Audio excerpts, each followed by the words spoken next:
ได้พัฒนาบริหารจัดการพระอารามแห่งนี้ให้มีความเจริญ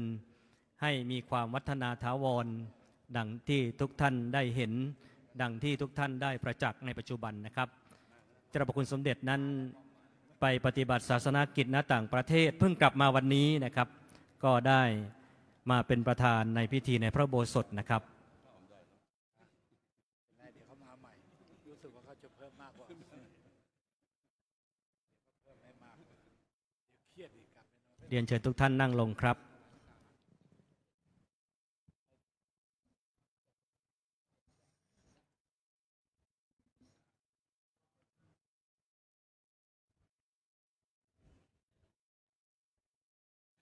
ขอประธานอนุญาต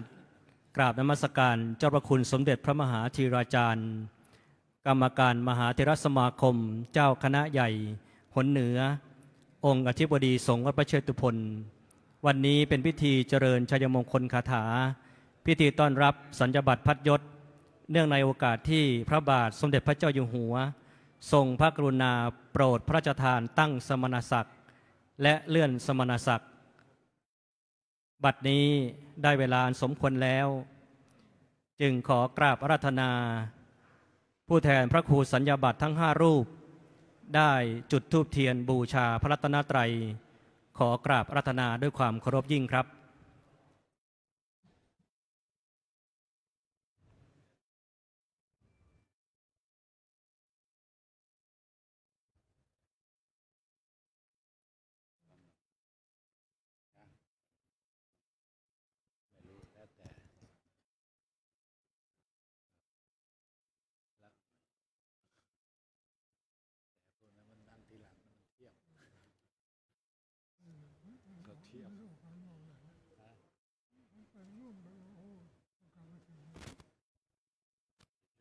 ต่อจากนั้น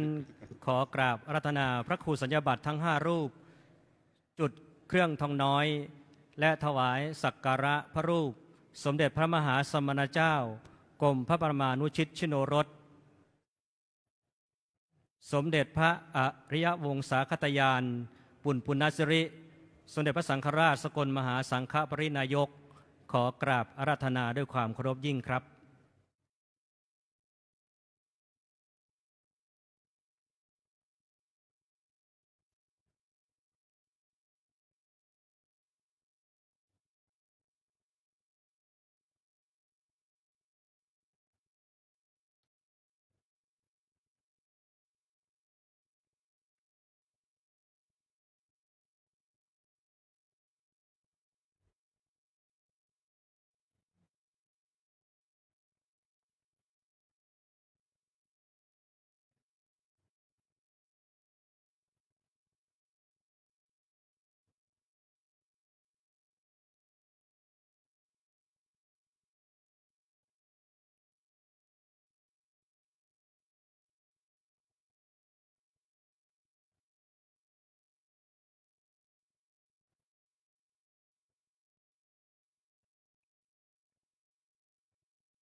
ลำดับต่อไปขอเรียนเชิญท่านวิเชียรวิริยะประสิทธิ์อดีตอัยการสูงสุดไวยาวัจกรวัดพระเชตุพนได้เปิดกรวยถวายราชสักการะหน้าพระบรมฉายาลักษณ์พระบาทสมเด็จพระเจ้าอยู่หัวขอเรียนเชิญด้วยความเคารพครับทั้งหมดตรง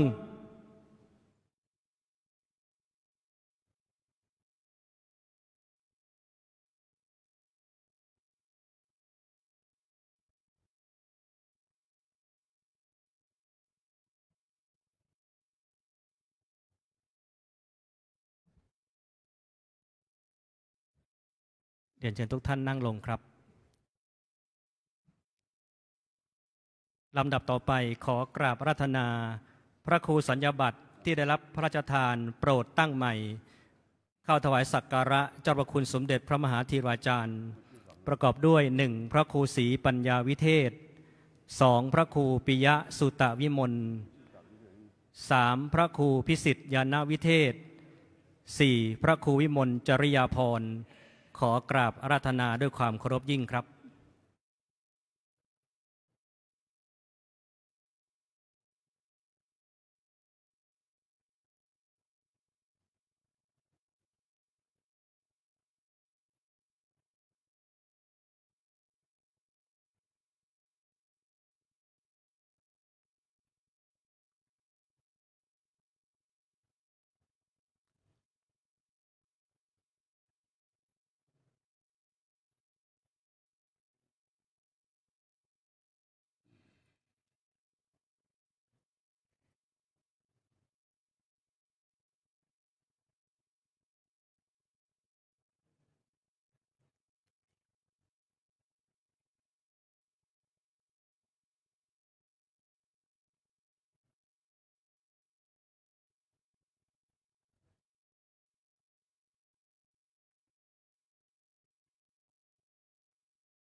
ขอกราบอาราธนาพระครูสัญญบัตรที่ได้รับพระราชทานเลื่อนสมณศักดิ์พระครูพิมลธรรมพานเข้าถวายสักการะเจ้าประคุณสมเด็จพระมหาธีราจารย์ขอกราบอาราธนาด้วยความเคารพยิ่งครับ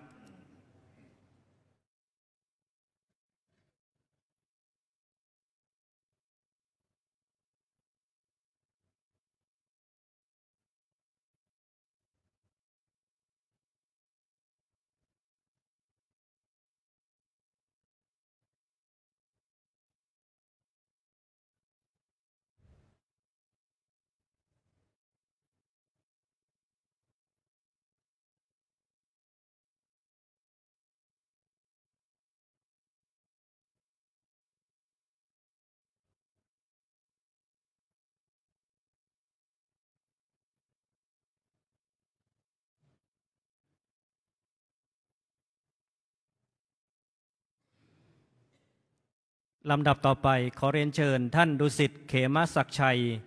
อดีตสมาชิกวุฒิสภากรรมการมูลนิธิทุนพระพุทธยอดฟ้า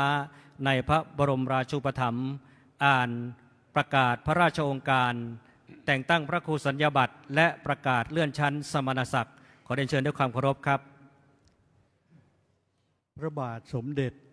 พระปรเมนทรรามาธิบดีศรีสินมหาวชิราลงกรณ์มหิศรภูมิพลราชวรางกูลกิติสิริสมบูรณ์อดุลยเดชสยามมินทราธิเบศรราชวโรดมพระบรมนาถบพิตรพระวชิรเกล้าเจ้าอยู่หัวมีพระบรมราชโองการโปรดเกล้าโปรดพระราชทานสมณศักดิ์ตั้งพระครูสัญญบัตรให้พระมหาอุดม6ประโยควัดนวมินทรราชูทิศสาธารณรัฐฝรั่งเศสเป็นพระครูศรีปัญญาวิเทศให้พระครูประหลัดเอกลักษณ์3ประโยควัดพระเชตุพนกรุงปารีสสาธารณรัฐฝรั่งเศสเป็นพระครูปิยสุตวิมลให้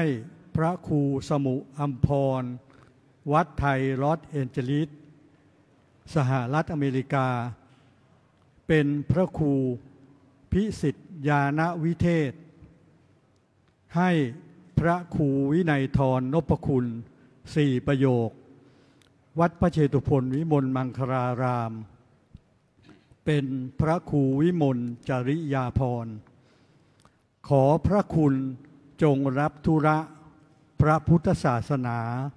เป็นภาระสั่งสอนช่วยระงับอธิกรณ์และอนุเคราะห์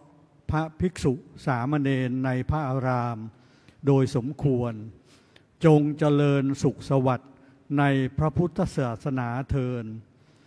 ตั้งแต่วันที่11มีนาคมพุทธศักราช 2568 เป็นปีที่10ในรัชกาลปัจจุบันโดยพระบรมราชานุญาตพระบาทสมเด็จพระปรเมนทรรามาธิบดีศรีสินมหาวชิราลงกรณ์มหิศรภูมิพลราชวรางกูลกิติสมบูรณ์อดุลยเดชสยามมินทราธิเบศรราชวโรดมบรมนาถบพิตรพระวชิรเกล้าเจ้าอยู่หัวทรงพระกรุณาโปรดเกล้าโปรดพระราชทานเลื่อนและตั้งสมณศักดิ์ถวายแด่พระสงฆ์ที่บำเพ็ญคุณประโยชน์แก่ประเทศชาติและพระพุทธศาสนาตามบัญชีรายนามพระครูสัญญบัตรผู้ดำรงตำแหน่งพระสังฆาธิการบริหารกิจการคณะสงฆ์ที่สมเด็จพระสังฆราชทรงพิจารณาวินิจฉัยแล้วตามมติมหาเถรสมาคมสมควรได้รับการเลื่อนชั้นพระสังฆาธิการจึงเลื่อนพระครูวิมลธรรมพานมานพวัดพระเชตุพนวิมลมังคลารามเขตพระนครกรุงเทพมหานคร เป็นพระครูผู้ช่วยเจ้าอาวาสพระอารามหลวงชั้นพิเศษขอจงเจริญไพบูรณ์ในพระพุทธศาสนาเทินตั้งแต่วันที่ 11 มีนาคม พุทธศักราช 2568 สมเด็จพระอริยวงศาคตยาน สมเด็จพระสังฆราชสกลมหาสังฆปรินายกจยานตวะโพธิยามโมเลสักยานามนันทิวัฒโนเอวังตวังวิชโยโหอิชยาสุชยมังคะเลงอภราจิตปันลังเกสีเตปนวิโมกคะเลอภิเสเกสัพพพุทธานังอาคาปัตโตปโมทติสุนาคาตังสุมังคลังสุปาปาตังสุหัวจิตังสุขันโนสุมหัวโตจะสุเยทังพระมจาริสุปทาคินังกายกรรมังวาจากรรมังปัฏฐาคินังปัฏฐาคินังมโนกรรมังปณิทิเตปัฏฐาคินาปัฏฐาคินานิกตวานลพันตาเทปัฏฐาคิเนลำดับต่อไปขอประธานอนุญาตกราบอาราธนาเจ้าพระคุณสมเด็จพระมหาธีราจารย์โปรดเมตตาให้โอวาทเป็นลำดับไปควรมิควรสุดแต่จะเมตตา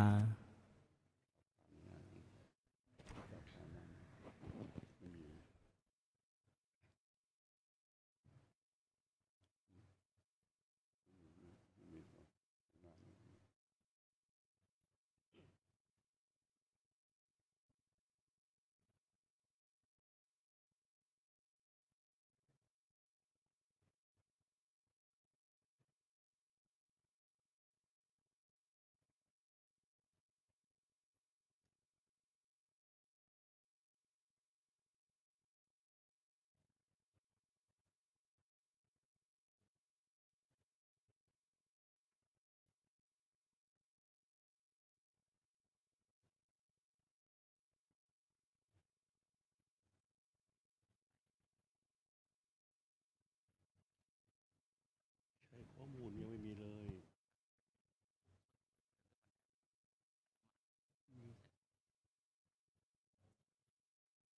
ไม่ทำอย่างอื่นไปก่อนเลย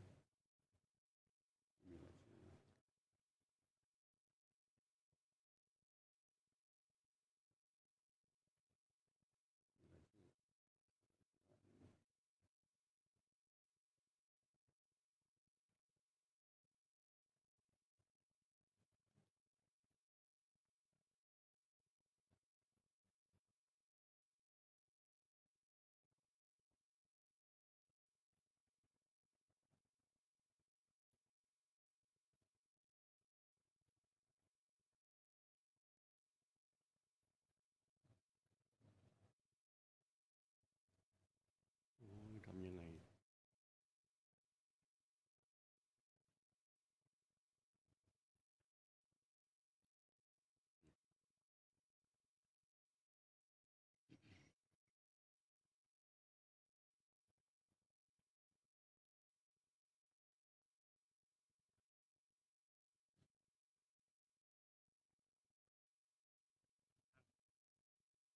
ทำไมทำอย่างนี้ล่ะทำไมทำอย่างนี้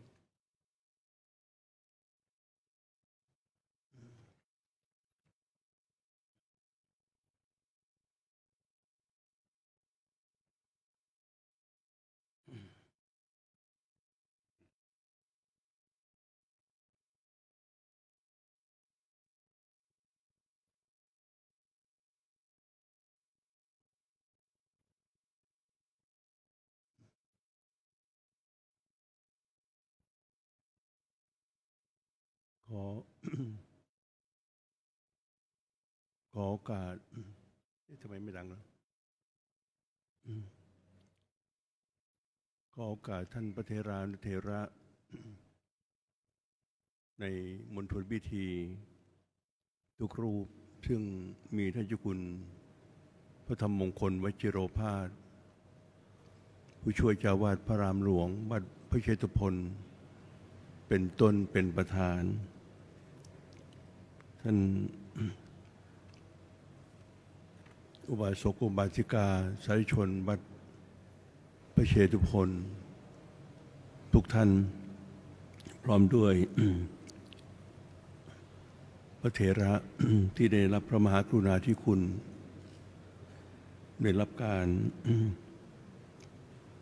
ประทานสมณศักดิ์และเลื่อนชั้นสมณศักดิ์ในโอกาสมหามงคลดังที่ประกาศไปแล้วซึ่งพระเถระทั้ง5 รูปซึ่งมีท่านพระมหาอุดมเปลี่ยน6 ประโยคได้รับการพิจารณาคัดเลือกให้ไปเป็นพระธรรมทูตประจำวัดนวมินทราชูทิศสหรัฐฝรั่งเศสได้รับพระมหากรุณาโปรดพระราชทานธรรมศักดิ์เป็นพระครูศรีปัญญาวิเทศและท่านพระครูประหลัดเอกลักษณ์3 ประโยควัดพระเชตุพนได้รับการพิจารณาให้เป็นพระธรรมทูตปฏิบัติภาษาอังกฤษประจำวัดพระเชตุพนกรุงปารีสได้รับประธานสมณศักดิ์เป็นพระครูปิยสุตตวิมลและท่านพระครูสมุอัมพรเป็นพระธรรมทูตปฏิบัติภาษาอังกฤษที่วัดไทยนครลอสแองเจลิสสหรัฐอเมริกาได้รับสมณศักดิ์เป็นพระครูพิสิทธิญาณวิเทศท่านพระครูวินัยธรนพคุณ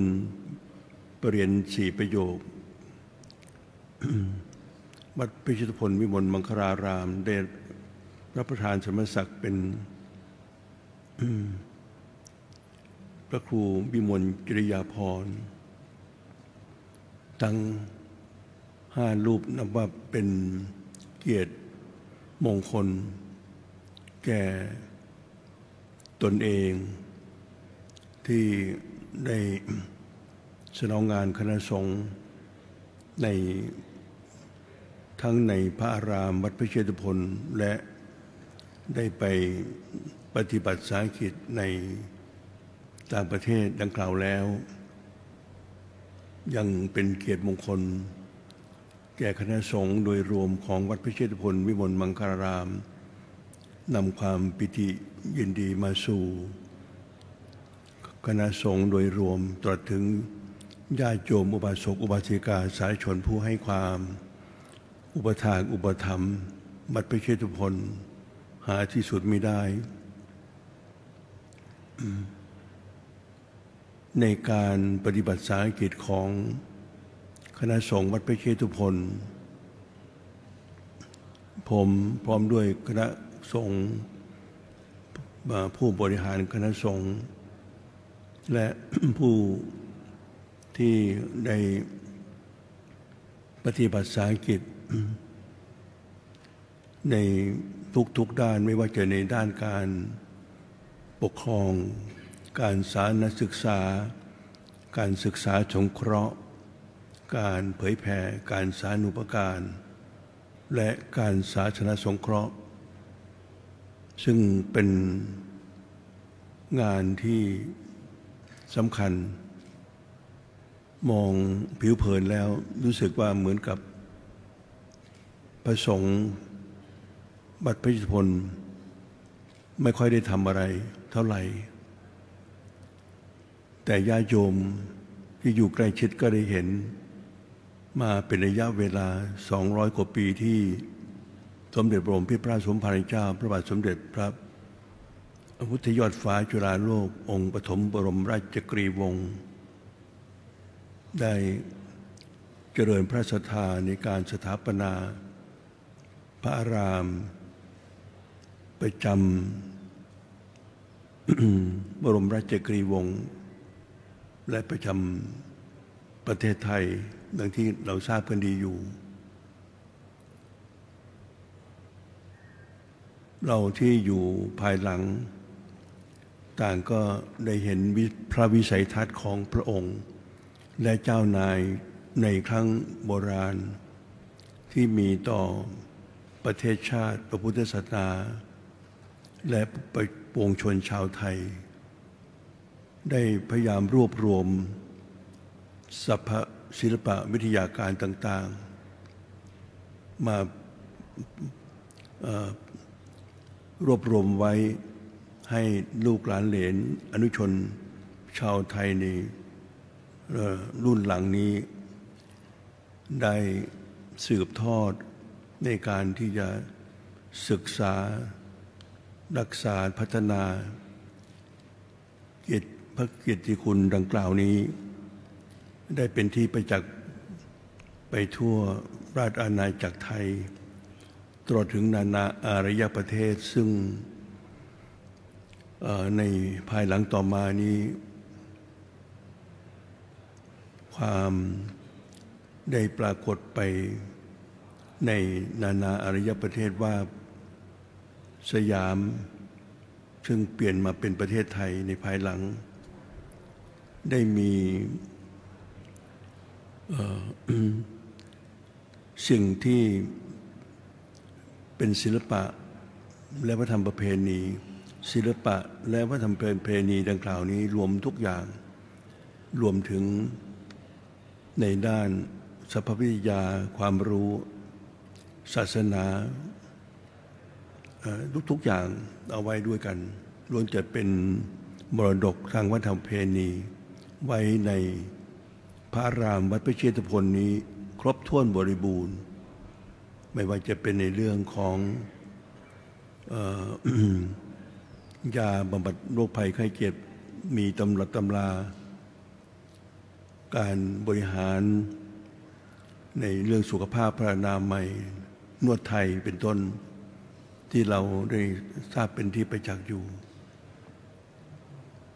แม้ในภายหลังที่มาถึงยุคเรานี้อาตมาเมื่อได้เดินทางไปประเทศต่างๆรวมถึงในเอเชียแล้วก็ตามหรือในยุโรปในอเมริกาก็ตามก็ได้นำเกียรติคุณนี้คณะสงฆ์ที่พระอารามแห่งนี้และญาติโยมสาธุชนศิษยานุศิษย์ไม่ว่าจะเป็นในรุ่นต่อรุ่นก็ตามก็ได้นำเอาเกียรติคุณดังกล่าวของ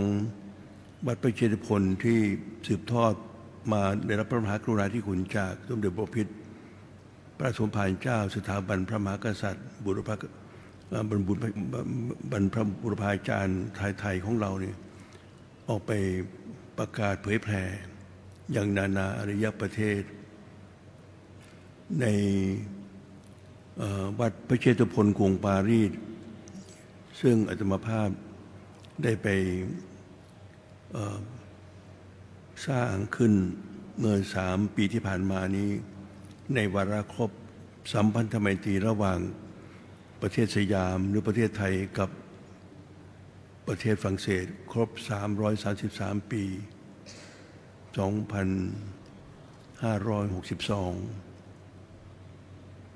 ก็ได้นำเอาความรู้ต่างๆของวัดพระเชตุพนนี้ไม่ว่าจะเป็นในเรื่องนวดไทยก็ตามหรือศิลปะวัฒนธรรมไทยก็ตามไปแสดงซึ่งฝรั่งต่างชาติไม่เฉพาะแต่ชาวฝรั่งเศสเท่านั้นแม้ประเทศอื่นซึ่งได้ไปเยือนประเทศฝรั่งเศสณกรุงปารีสก็ได้ไปเห็นแม้แต่มวยไทยก็เหมือนกันซึ่งเป็นมรดกของประเทศไทย ศิลปะต่างๆที่อยู่ในเมืองไทยของเราบ้านกับวัดเป็นของคู่กัน ไม่ใช่ว่าของที่อยู่ในบ้านจะเอาเข้ามาในวัดไม่ได้อะไรที่เป็นศิลปะเราก็ได้นำสืบทอดออกมาเวลานี้ประเทศต่างๆที่มองเห็นความเจริญทางด้านศิลปะวัฒนธรรมประเพณีดีงามสภาพวิทยาต่างๆบางทีเราก็ทราบว่าหลายคนหลายประเทศที่เดินทางมาที่มาชมมาประทับซึ่งเมื่อก่อนนี้เรามีคนมาที่มาทัวร์ที่วัดพระเชตุพนเนี่ยจำนวนเป็นจำนวนร้อยจำนวนพันตอนนี้เป็นจำนวนหมื่นแล้วนี่เฉพาะต่างประเทศไม่รวมถึงคนไทยถ้าคนไทยเราก็มากมายนี่เป็นที่ประจักษ์เป็นที่ปรากฏทำให้เราได้เห็นมรดกในทางวัฒนธรรมประเพณีที่บรรพชนได้สร้างขึ้นเราจะต้องมีการสืบทอดต่อยอดในการรักษาและพัฒนาอาตมาเองพร้อมโดยคณะสงฆ์วัดพระเชตุพนเฉพาะที่วัดที่มาไปสร้างไปก่อไว้ในต่างประเทศนี่อย่างน้อยนะประมาณ10กว่าวัดความจริงมากกว่านี้เพราะดูแลวัดทั้งหมดในนานาประเทศทั่วโลกก็ได้นำสิ่งนี้ไปเผยแพร่โดยสื่อพิมพ์แล้วก็สื่อโทรทัศน์ด้วยวัดพระเชตุพนกรุงปารีสนี่ได้จัดการไปแล้วเราก่อตั้งมา3 ปีเราก็จัดการไปแล้ว3 ครั้งใหญ่ๆแต่ละครั้งนึกว่าจะมีคนมาเพียง100-200ปรากฏว่า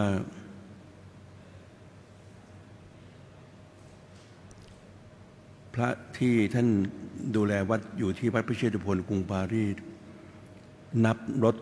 ที่มาในงานนี้เกิน 3,000 คันก็คิดดูแล้วคันหนึ่งเข้ามากี่คนงานเลิกแล้วก็ยังมีมาต่ออย่างต่อเนื่องเพราะฉะนั้นขณะนี้อาตมากำลังจะก่อสร้างอุโบสถสักหลังหนึ่งเพื่อให้เป็นวัดพระเชตุพนสาขาของวัดพระเชตุพนวิมลมังคลาราชวรมหาวิหารของประเทศไทยของเรานี่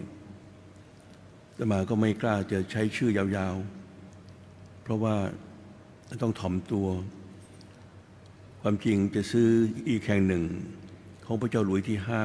5เนื้อที่120 ไร่อาตมาไม่เคยเอาเงินวัดไปซื้อไปทำงานในต่างประเทศส่วนมากก็จะรับบริจาคแล้วก็เก็บไว้ก็เอาไปวางมัดจำแล้วก็ซื้อทุกแห่งที่ทางวัดที่ทำในต่างประเทศญาติโยมใครจะบริจาคก็ได้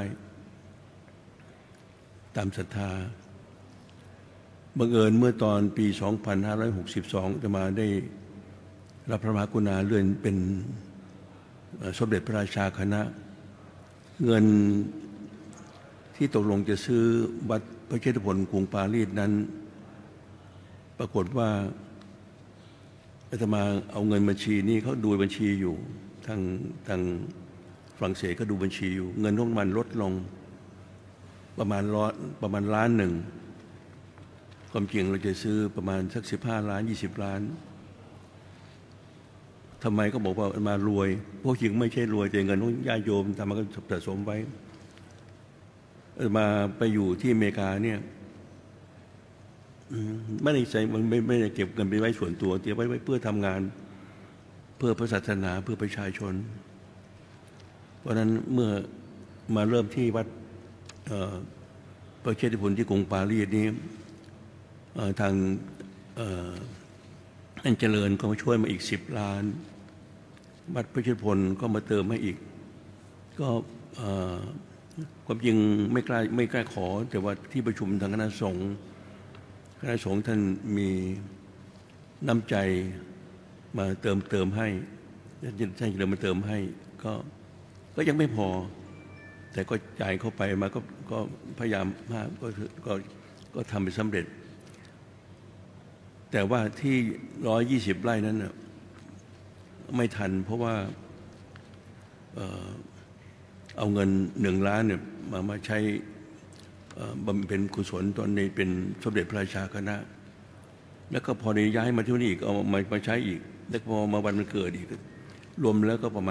มาณ3 ล้านหายไปในกองบุญเนี่ยก็เลย120 ไร่เนี่ยก็เลยไม่ได้ใช้ไม่ซื้อไม่ได้ก็ตกไปก็เลยกลับมาเอาที่แห่งใหม่เนี่ยในแห่งเนี้ยเนื้อที่10 เอเคอร์25 ไร่แต่ตรงนี้มีความพร้อมทุกอย่างไม่แต่เล็กก็ตามแต่ที่120 ไร่เนี่ยโอ้อลังการมากเลยก็มาเปิดใบบัตรแห่งใหม่เนี่ย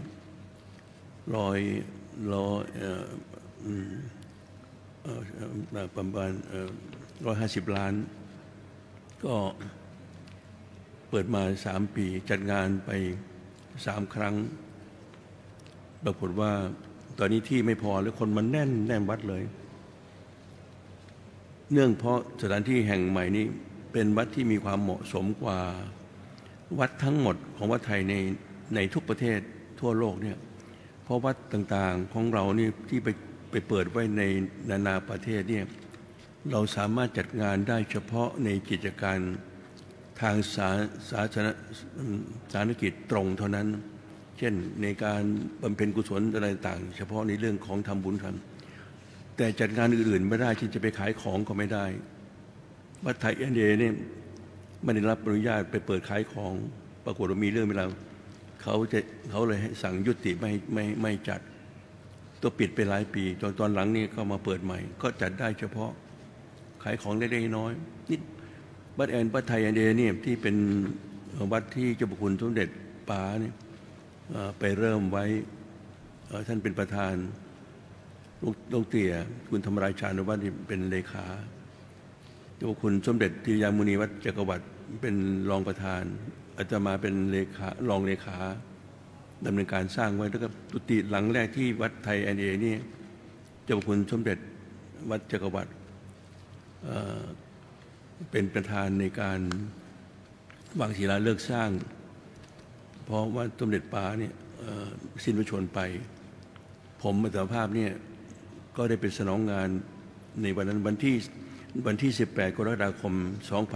2518เนี่ยเป็นประวัติอยู่ก็ได้ทำกันมาทีนี้ที่วัดไทยที่พระพิเชษฐผลกรุงปารีสเนี่ยเราสามารถจัดงานได้ทุกอย่างไม่ว่าจะเป็นงานในด้านของวัฒนธรรมประเพณีทางศาสนาตรงหรือจะเป็นกิจกรรมต่างๆในวัฒนธรรมประเพณีชีวิตทุกย่านขายของมรสพหรือจะเป็นงานคอนเสิร์ตก็ได้หรือจะเป็นงานเรื่องต่างๆได้ทุกอย่างต่อยมวยยังได้เลยคือเขาแยกกันเป็นโซนเป็นไปซื้อบริษัทจัดงานเพราะนั้นเราได้ซื้อไลเซนส์เขาด้วยท่านประธานบดีมาครองได้ทราบงานที่เราไปทำนี่ท่านชื่นชมยินดีมากเนี่ยก็เลยเล่าให้ท่านฟังมาต้องการอยากจะทำให้ประเทศทั้งสองคือประเทศไทยกับประเทศฝรั่งเศสซึ่งเมื่อก่อนเนี่ยเขาจะมายึดประเทศไทยของเราก็ต้องยอมเสียเปรียบต้องจ่ายเงินพระคลังครั้งที่ถุงแดงของพระบาทสมเด็จพระเจ้าอยู่หัวรัชกาลที่3ให้ขึ้นไปก็ยังไม่พอเนี่ยเราได้ทำมาไปเล่าเรื่องนี้ให้ท่านประธานบดีมาครองฟังท่านมาก็บอกว่าเนี่ยอาตมาพยายามจะมาเปิดวัดไทยที่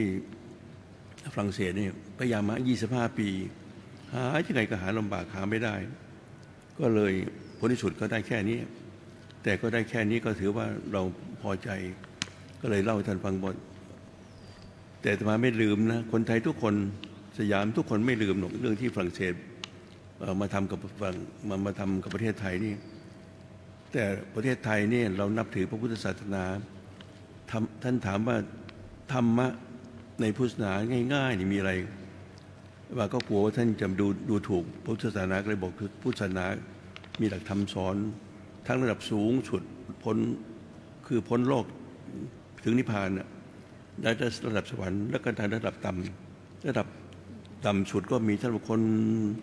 ที่มีเวรมีกรรมมีอะไรมีปัญหาต่างๆเนี่ยผลจากกุศลได้ทุกอย่างท่านถามว่าท่านอยากจะได้ง่ายๆก็เลยเอาไว้ในเรื่องหลักไม่เอาศีลสมาธิปัญญาเอาหลักทานศีลภาวนาให้ท่านเน้นทานอย่างเดียวก็เลยบอกว่าทานกับวัตถุทานคนก็ให้กันยากนะแต่ถ้าใครให้ได้นี่เป็นคนดีก็อันที่สองขึ้นมาวัตถุทานนี่ขึ้นมากับวิทยาทานคือความรู้มีแต่คนไม่อยากให้ใครรู้มากกว่าหวงวิชาของคนรู้แต่ถ้าใครให้ได้ก็ถือว่าเป็นบุคคลสำคัญเป็นคนที่เคารพเราเช่นครูบาอาจารย์ทั้งหลายเนี่ยพระสงฆ์องค์เจ้าเนี่ยธรรมทานสูงกว่าวิทยาทานธรรมดาอย่างที่มาให้อยู่นี่เป็นธรรมทานในธรรมทานก็เล่าให้ท่านฟังบอกว่าอภัยทานสำคัญที่สุดซึ่งพุทธศาสนิกชนทุกคนนี่ต้องมีอภัยทานทั้งนั้นอาตมานี่มาสร้างวัดนี่ก็อภัยแล้วอภัยความจริงยังไม่ลืมนะที่ฝรั่งเศสนี่มาทำกับประเทศสยามประเทศไทยเนี่ยแต่ว่าอภัยถ้าไม่อภัยเนี่ยมันอาจจะซ่อนมีดมาอาจจะแทงท่านอาจจะยิงท่านต่างๆตอนนี้ไม่มีแล้วอภัยแล้วจึงได้นำพระพุทธศาสนาที่เป็นของที่มีค่าที่สุดกว่าทุกอย่างมามอบให้แก่ประเทศฝรั่งเศสโอ้ท่านดีใจเนี่ยวันนั้นที่เล่าให้ฟังท่านก็เลยบอกท่านจะให้จะมานี่อยู่ฝรั่งเศสเลยได้ไหม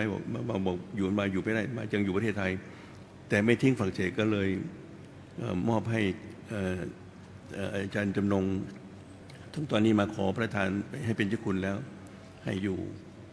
แล้วก็ขอพิเศษว่าปกติวัดต่างๆในยุโรปนี่ไม่มีวัดนะพวกเราไม่เข้าใจนึกว่าเราไปเปิดวัดต่างๆในยุโรปเนี่ยเขามีแต่สมาคมเขาไม่ให้มีวัดเขายุบเลิกสมวัดนี่เพราะว่าวัดนี่เขาบอกว่ามันเป็นที่มอมเมาชาวโลกชาวคนประชาชนนี่ตั้งแต่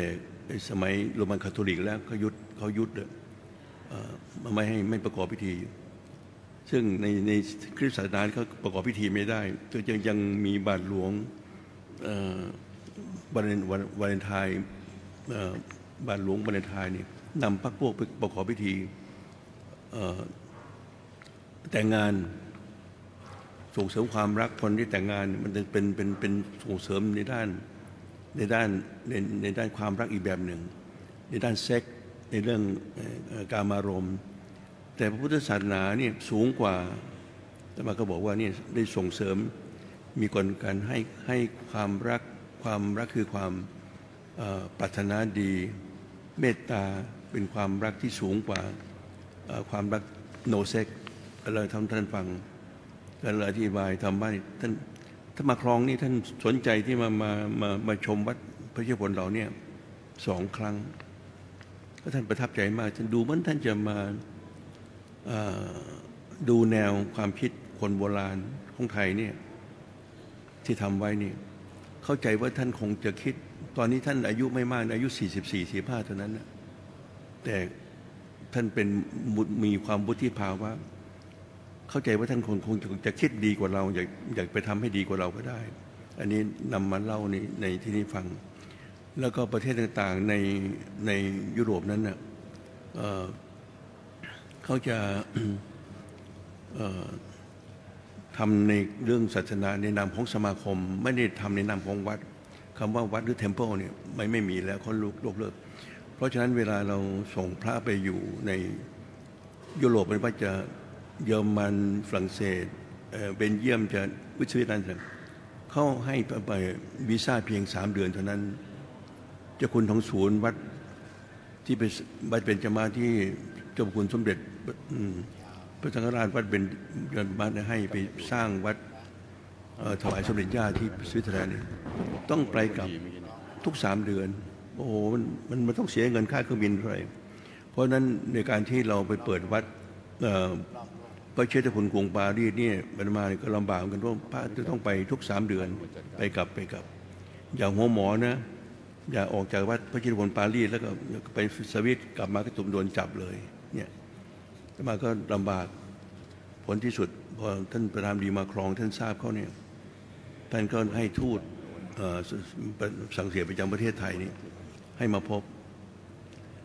ท่านศึกษาดูประวัติมาไม่รู้ท่านมีใครไปบอกท่านเขามาดู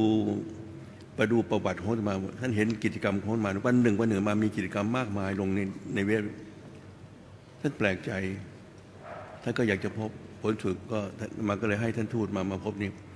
คือวันก่อนจะเดินทางไปฝรั่งเศสคราวนั้นนะถ้าไม่ได้พบเอกอัครทูตฝรั่งเศสประจำประเทศไทยที่มาเยี่ยมที่นี่เราจะเสียโอกาสมากเพราะท่านอยากทราบว่าอาตมาในฐานะที่เป็นเจ้าวาดความจริง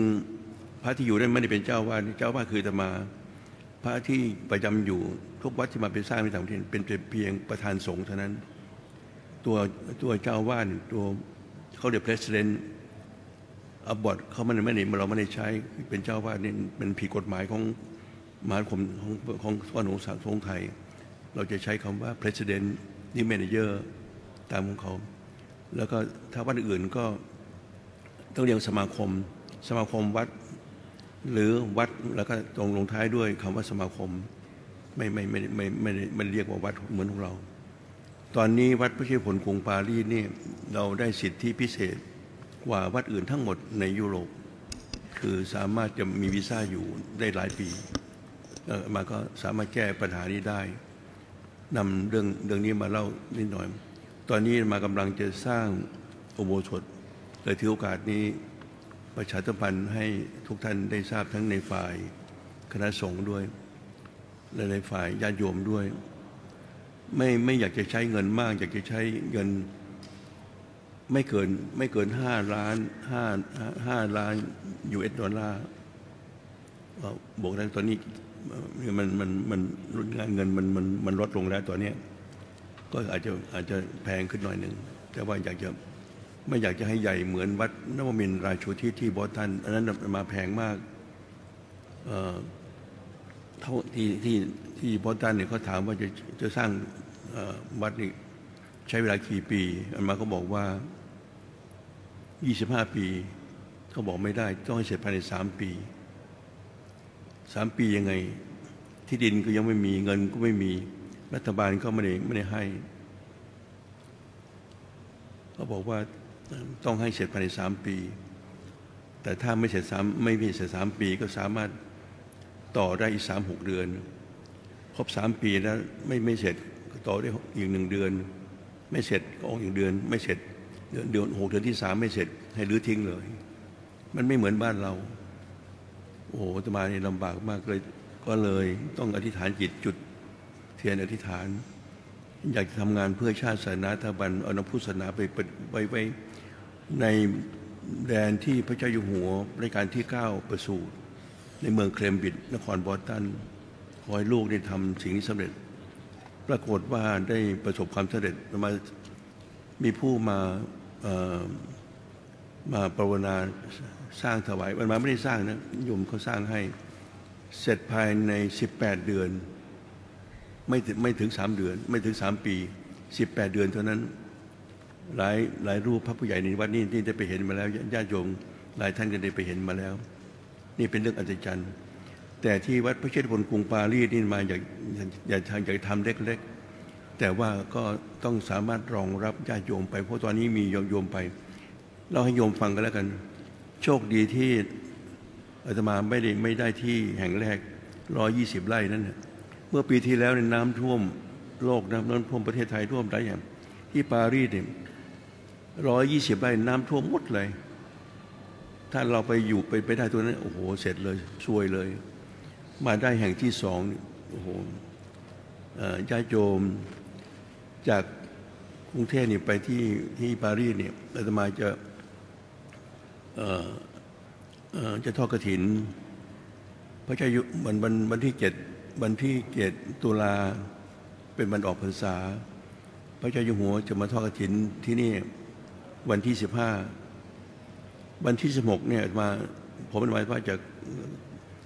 ขึ้นเครื่องบินไปที่ปารีสเนี่ยถึงเช้าวันที่17วันที่18ก็จะไปทอดกฐินที่วัดนวมินทร์อันนั้นยังใช้อยู่ใช้วัดนวมินทร์อยู่ยังไม่ได้แก้มาเป็นวัดพระเชษฐพลที่กรุงที่เมืองลียงนี่เป็นเมืองหลวงเก่าสมัยนโปเลียนมันอยู่ใกล้เยอรมันอยู่ตะวันออกแล้วต่อมาก็เป็นเมืองลียงเป็นเมืองหลวงมันอยู่ใกล้กันแล้วก็ทิศเหนือเนี่ยเป็นสวิตเซอร์แลนด์ก็อยู่ใกล้อีกเพราะนั้นฝรั่งเศสเขาเลยย้ายเมืองหลวงจากลียงเนี่ยมาที่ปารีสห่างจากปารีสไป500 กิโลที่นั่นเรามีเปิดวัดหนึ่งลียงเป็นเมืองที่มีคนไทยลาวเขมรเวียดนามโดยมีเชื้อเยอะแต่ว่ายังไงก็ตามที่ปารีสก็คนก็มากอาจจะมากกว่าโดยซ้ำไปเพราะเราเลยมี2 แห่งก็เลยนิมนต์เอาพระวัดพระเชษฐพลเราไปไว้วัดสาขาขอขึ้นเป็นวัดสาขาของวัดพระเชษฐพลที่ปารีส2 วัดแล้วก็ที่วัดไทยนครราชสีมาวัดหนึ่งที่จงสุเดปาไปเริ่มไว้แล้วก็ที่ของอาตมาอีกวัดหนึ่งที่นครบอสตันอันนี้ใหญ่ที่สุดสำหรับวัดไทยในต่างประเทศนั่นการเล่านี้เรื่องฟังถ้าไม่เขียนมาให้มันก็ยาวอย่างเงี้ยแต่ก็ได้ความรู้ความจริง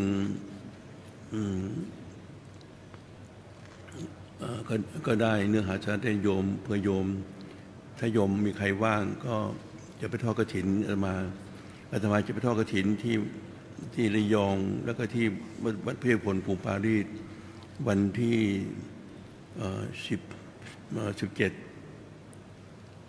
17ที่นิยง18ที่วัดพระเชษฐพลกรุงปารีสวันที่19 20กลับเมืองไทยก็มาทอดกฐินที่เมืองไทยเราเนี่ยวันที่25ก็จะไปที่กรุงวาติกันพบองค์ใหม่เนี่ยท่านจะจัดงานรับการสถาปนาแล้วก็สมโภชมาจะไปในนามของประธานมูลนิธิ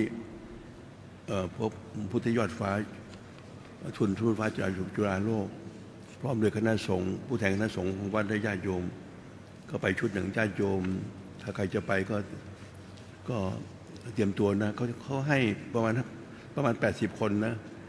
เหมือนไม่รู้เต็มหรือยังไม่รู้ตัวนี้บอกไว้อาตมาจะไปคืนวันที่25ถึงวันที่26งานเขาจะมีวันที่27 28วันที่29เสร็จแล้วมาก็บินตรงไปทอดกฐินที่บอสตันที่อเมริกาวันที่1 พฤศจิกาเป็นวันเสาร์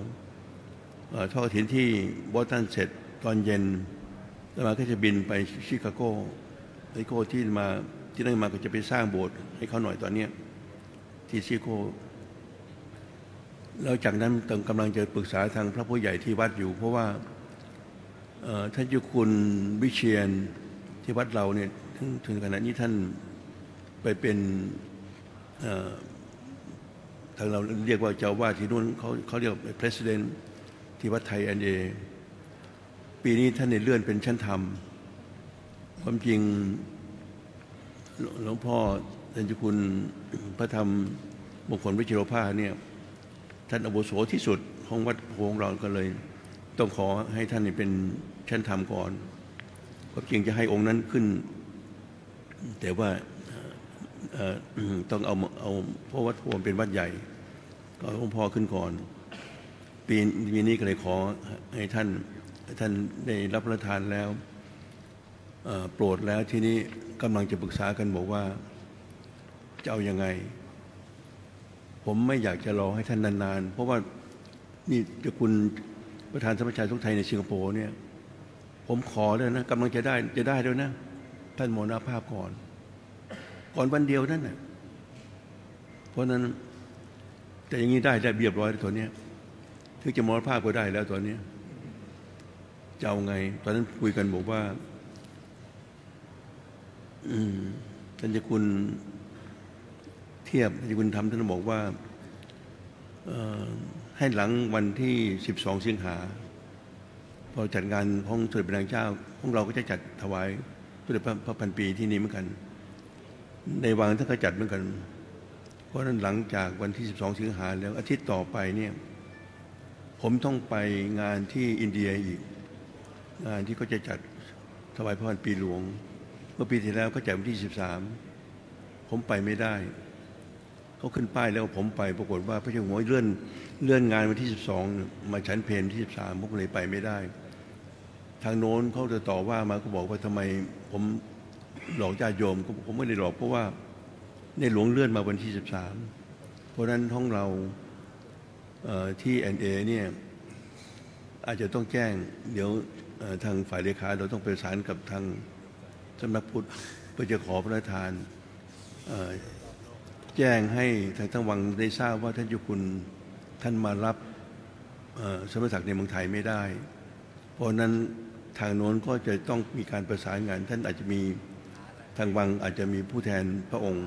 หรือจะมอบให้ท่านเอกทูตหรือท่านกุศลใหญ่อัญเชิญเครื่องพระราชทานไปในวันที่ทางเราสะดวกจะเอาเดือนสิงหาไหมไอ้คุณลองคิดนะจะเอาไปสิงหาไหมหรือจะให้ผมไปข้างเดียวผมไม่มีปัญหาผมไปกลับก็ได้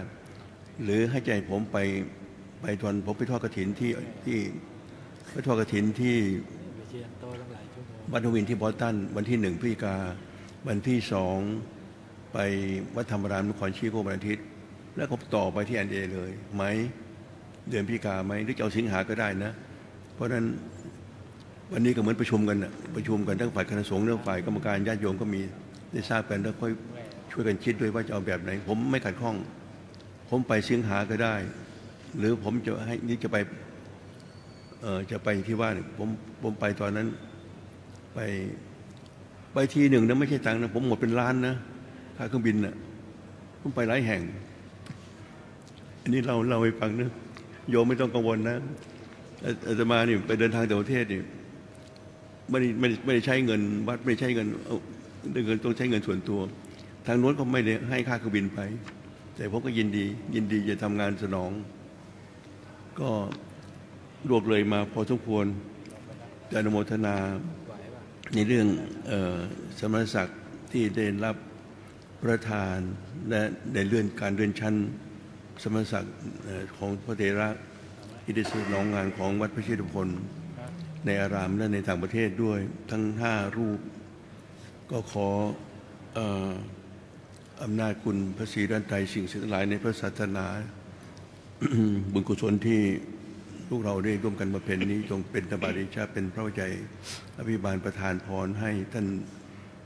พระเถระนุเถระเพื่อได้รับพระราชทานสมณศักดิ์และเลื่อนชั้นพระสมณศักดิ์ในโอกาสอันเป็นมงคลครั้งนี้ขอทุกรูปมีความเจริญรุ่งเรืองงอกงามไพบูรณ์ในพระธรรมวินัยขององค์สมเด็จพระสัมมาสัมพุทธเจ้ายิ่งขึ้นทุกรูปและขอบุญกุศลที่ท่านพระเถรานุเถระวัดพระเชตุพนทุกรูปญาติโยมวัดพระเชตุพนทุกท่านทุกคนที่ได้ให้ความอุปถัมภ์อุปถัมภ์กิจการของพระศาสนาวัดพระเชตุพนแห่งนี้มีความเจริญด้วยสิริสวัสดิ์พัฒนมงคลสมบูรณ์ผลผลในสิ่งที่มาปรารถนาขอให้ท่านพระเถรานุเถระทุกรูปมีความเจริญรุ่งเรืองว่องงามไพบูลย์ในพระธรรมวินัยญาติโยมทุกท่านเยือนด้วยสิริวัฒน์พัฒนมงคลสมบูรณ์ผลสิ่งมุ่งมั่นปรารถนาจงทุกประการและขอประเทศชาติบ้านเมืองของเรามีความสงบสุขมีความเจริญรุ่งเรืองมั่นคงชาติศาสนาของเราให้อยู่คู่กันตลอดไปตลอดทุกมาทุกเทินตลอดกาลนานเทินสาธุลำดับต่อไปขอกราบอาราธนาพระครูศรีปัญญาวิเทศพระครูปิยะสุตวิมลพระครูพิสิทธิ์ยานาวิเทศพระครูวิมลจริยาภรณ์และพระครูพิมลธรรมพานเข้าถวายพระไตรจตุปัจจัยทายธรรม และรับถวายของที่ระลึกจากเจ้าประคุณสมเด็จพระมหาธีราจารย์เจ้าประคุณสมเด็จองค์ประธานขอกราบอาราธนาด้วยความเคารพยิ่งครับในวันนี้นั้นได้รับเมตตาเป็นอย่างยิ่งในเจ้าประคุณสมเด็จพระมหาธีราจารย์กรรมการมหาเถรสมาคมเจ้าคณะใหญ่หนเหนือองค์อธิบดีสงฆ์วัดพระเชตุพน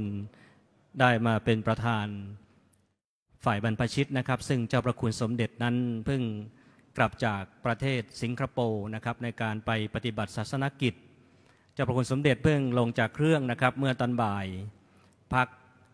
นิดหน่อยนะครับแล้วก็ได้มาเป็นประธานในพิธีในวันนี้นะครับนอกจากนั้นแล้วนะครับเจ้าประคุณสมเด็จนั้นได้เล่าถึงศาสนกิจนะครับที่ต่างประเทศให้เราท่านทั้งหลายนั้นได้รับทราบนะครับเจ้าประคุณสมเด็จนั้นเป็นพระมหาเถระในสังฆมณฑลได้เผยแผ่พระพุทธศาสนานะครับทั้งในและต่างประเทศเป็นที่ประจักษ์นะครับ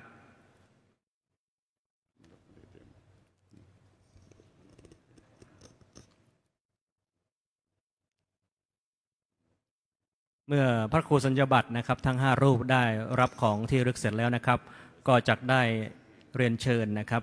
ท่านผู้มีเกียรตินะครับได้เข้าถวายจตุปัจจัยทายธรรมแด่พระสงฆ์เจริญชัยมงคลคาถาซึ่งในวันนี้นั้นพระสงฆ์พระภิกษุสามเณรวัดพระเชตุพนได้พร้อมกันนะครับลงมาที่พระอุโบสถเพื่อเจริญชัยมงคลคาถาเพื่อเป็นสัพพสิริมงคลนะครับ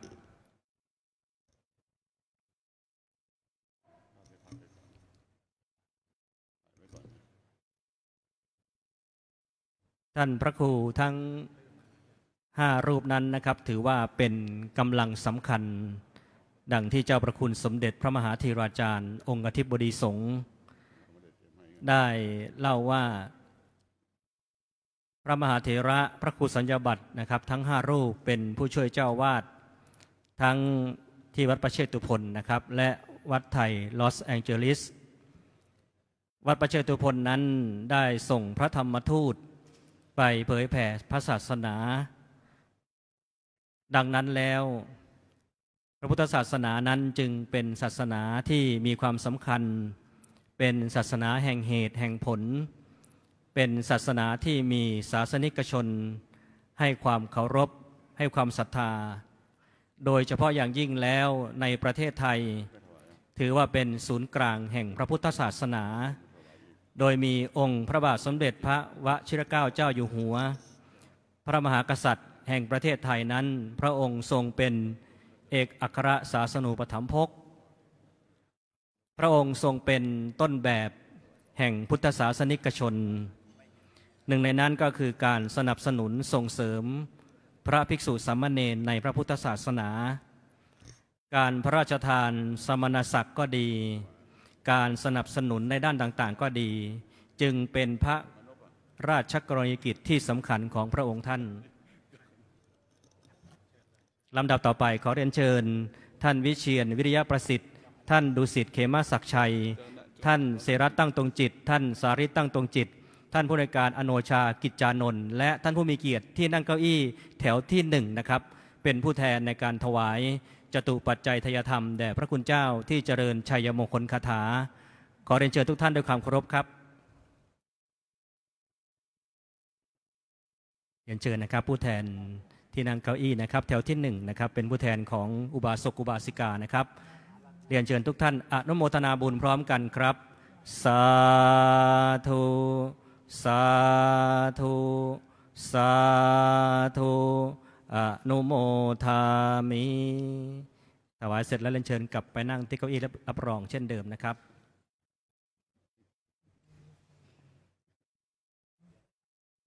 ลำดับต่อไปพระสงฆ์สมณศักดิ์ทั้งนั้นจักได้อนุโมทนาเรียนเชิญทุกท่านกรวดน้ำรับพรครับ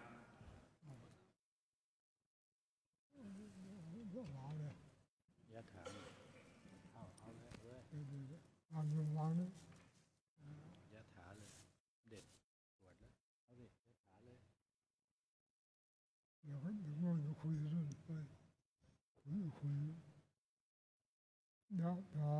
วะริวามาปุราปริปุเรน อิสาขลังเอวะเมวะโตทินังเอตานังอุปกัปปติอิสิตังปัติตังตุมังอิปะเมวัสมิจโตสัพเพปุเรนตุสังกปาจันโทปนัสสะโสยถามณิโชติตัสโสยถาสัพพิติโยวะเววัตตุสัพพะโลกวะวินาศตุมาเตภวัตวันตรายโยสุขียุโกภวะสัพพิติโยวะวิวัตตุสัพพะโลกวะวินาศตุมาเต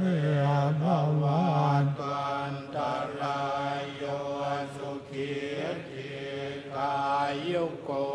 ภวะสัพพิติโยวะวิวัตตุสัพพะโลกวะวินาศตุมาเต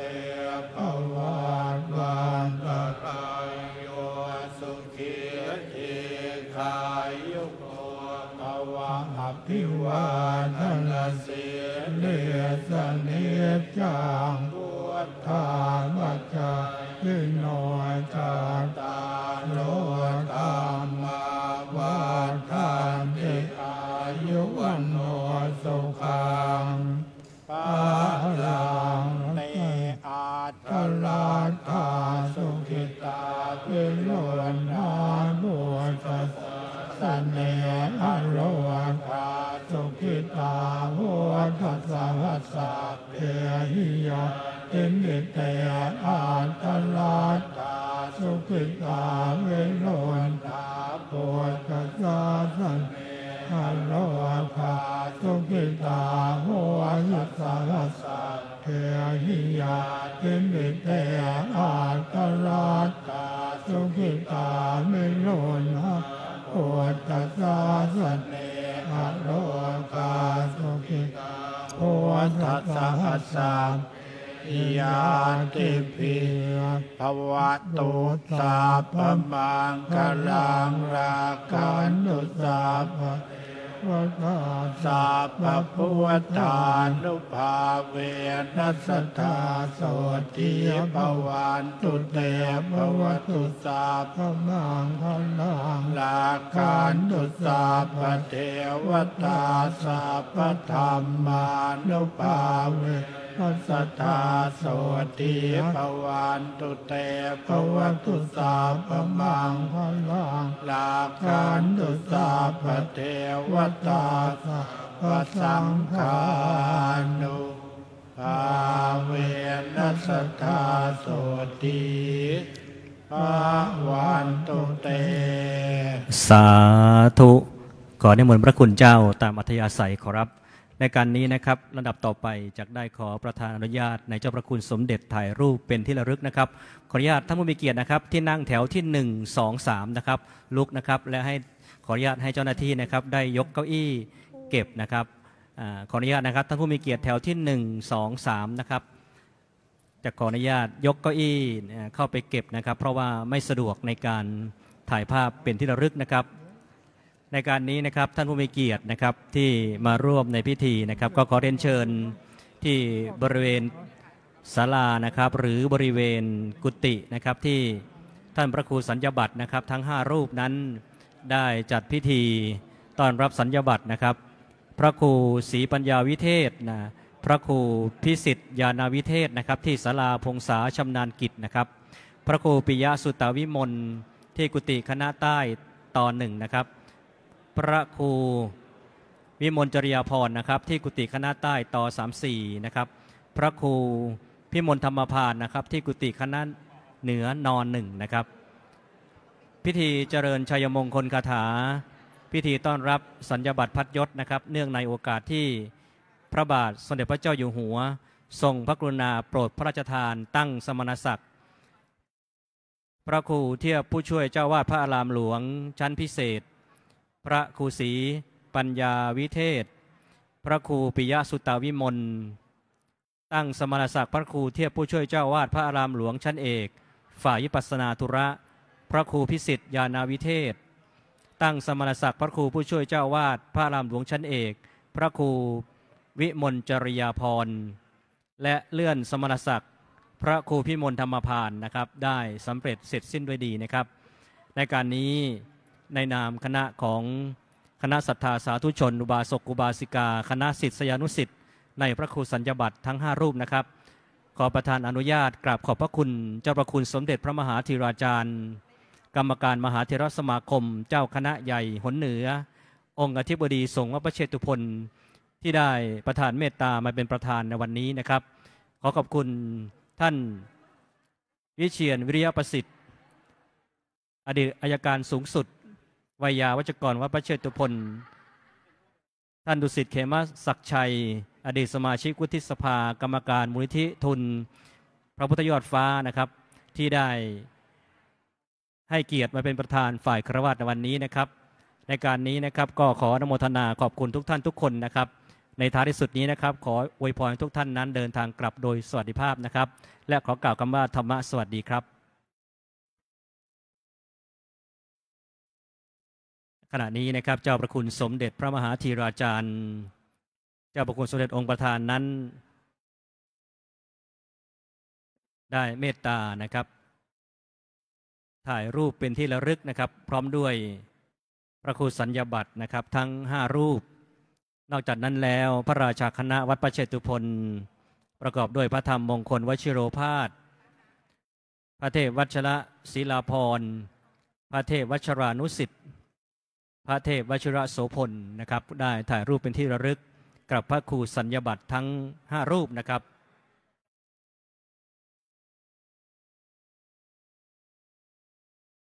พระมหาเถระพระครูสัญญาบัตรทั้ง5รูปนั้นมิได้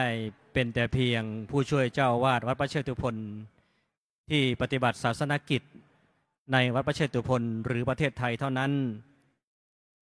ท่านพระครูสัญญาบัตรทั้ง5รูปนะครับซึ่งอาทิเช่นท่านพระครูศรีปัญญาวิเทศท่านพระครูพิสิทธิ์ญาณวิเทศท่านพระครูปิยะสุตตวิมลนะครับเป็นพระธรรมทูตนะครับที่ไปปฏิบัติศาสนกิจณต่างประเทศโดยเฉพาะอย่างยิ่งนั้นวัดไทยลอสแองเจลิสนะครับหรือวัดไทย LA วัดพระเชตุพนปารีสวัดพระเชตุพนลียงซึ่งการปฏิบัติศาสนกิจนั้นถือว่าเป็นการเผยแผ่พระพุทธศาสนาในนามวัดพระเชตุพนวิมลมังคลารามโดยมีเจ้าพระคุณสมเด็จพระมหาธีราจารย์นั้นเป็นประธานจึงนับว่าเป็นการประกาศเกียรติคุณพระอารามแห่งนี้นะครับดังที่ในโอกาสมหามงคลตามประกาศราชกิจจานุเบกษาเมื่อวันที่12 มีนาคมพุทธศักราช 2568